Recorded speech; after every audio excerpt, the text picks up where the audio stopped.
The first scream didn't come from the passengers, it came from the engines. It was a deep, unnatural shudder that tore through the cabin like a warning from the sky itself. Coffee cups rattled. Overhead bins trembled. A baby cried somewhere in the back. And in row 10, a tired single father named Daniel Carter stirred in his sleep, unaware that within minutes everything was about to change. Daniel hadn't meant to fall asleep. Not with his 6-year-old daughter Lily curled against his side, her tiny fingers gripping his jacket like she feared he might disappear. But exhaustion had claimed him. Weeks of double shifts, unpaid bills, and sleepless nights had drained him. This flight was supposed to be a fresh start, a move to a new city, a new job, a new life. Then the plane jolted violently. Daniel's eyes snapped open. "What was that?" Lily whispered, her voice trembling. He forced a smile, brushing her hair gently. "Just turbulence, sweetheart." But deep down, he knew better. The seatbelt sign flashed on. Flight attendants rushed down the aisle, their composed smiles now replaced with urgency. The hum of the engines had changed, uneven, strained, wrong. Then the captain's voice came over the intercom. "Ladies and gentlemen, this is your captain speaking. We're experiencing a technical issue. Please remain seated with your seatbelts fastened." Was a pause, too long, and then the words that made Daniel's blood run cold. "Is there a combat pilot on board?" The cabin fell into stunned silence. People looked at each other, confused, afraid. A man in a business suit shook his head nervously. A woman began to pray under her breath. No one moved except Daniel. He closed his eyes for a moment as if wrestling with something buried deep inside him. Memories flashed, burning skis, deafening radio chatter, lives depending on split-second decisions. A life he had walked away from. Lily whispered. "Why did the captain say that?" Daniel swallowed hard. "Stay here," he said softly. "Listen to me." He knelt in front of her, his hands steady despite the storm building inside him. "I need you to be brave, okay? Just like we talked about, I'm not going anywhere, I promise." Her eyes filled with tears, but she nodded. Daniel stood up. And for the first time in years, Captain Daniel Carter, the man he used to be, stepped forward. "I'm a former combat pilot," he said to a passing flight attendant, his voice calm but firm. "U.S. Air Force, F-16. The attendant froze for a second, relief flooding her face. "Sir, please come with me." Daniel followed her toward the cockpit. The whispers began.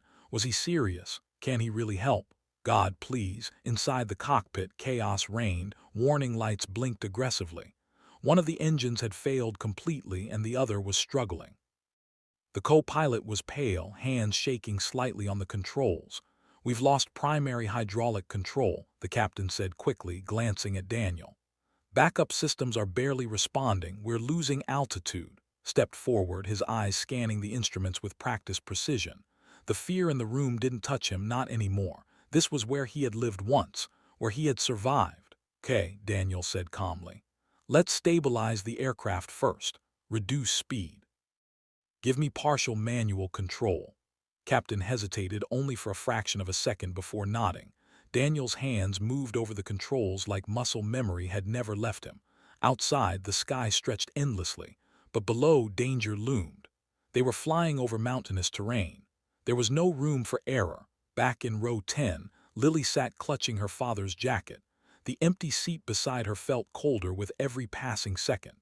A kind woman across the aisle reached out. "He'll be okay," she said gently. Lily shook her head. "He always says that when something is wrong," rolled down her cheeks. In the cockpit, Daniel fought a different kind of storm. The damaged systems weren't responding the way they should. Every adjustment felt like steering a beast that refused to listen. "We won't make it to the nearest airport," the co-pilot said, panic creeping into his voice. Daniel exhaled slowly. "Then we don't aim for the airport." The captain looked at him. "What? We find somewhere else to land." "Where? There's nothing but mountains out there." Daniel's jaw tight. "There's always somewhere." Scanned the terrain maps, his mind calculating angles, speed, wind, descent rates all at once, and then he saw it, a narrow, abandoned airstrip, barely visible, risky, but possible. "That's our shot," Daniel said. The captain stared at the screen. "That strip is too short. We will if we do it right." Silence. Then the captain nodded. "It's your call." Time slowed. Daniel adjusted the descent.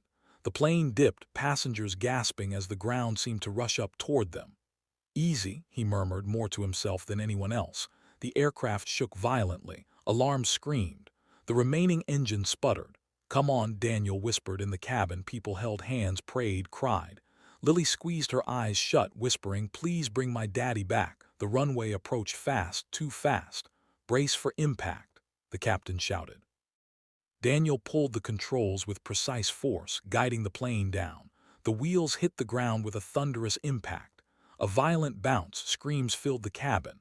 Hold it," Daniel shouted. The plane skidded, tires screeching, smoke rising as they raced toward the end of the strip. And then it stopped, silence. For a second no one moved, no one breathed.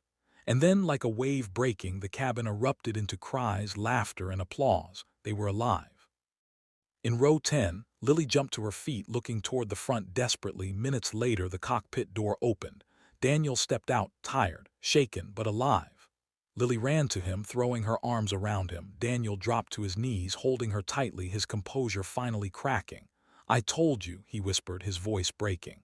"I'm not going anywhere." Passengers stood, clapping, some with tears streaming down their faces. A man shook Daniel's hand. A woman hugged him. "You saved us," someone said. Daniel shook his head gently, looking down at Lily. He said softly, "She did." They looked at him, confused. He smiled. "Because she gave me a reason to come back." Emergency crews approached in the distance. Daniel held his daughter close, the weight of his past finally lifting. He had spent years running from who he used to be. But in the moment it mattered most, he found himself again. And this time he wasn't just a pilot. He was a father who refused to let his daughter lose everything. Sometimes, the heroes we need aren't the ones in uniform. Sometimes, they're the ones sitting quietly in row 10, just waiting for the moment they're needed most.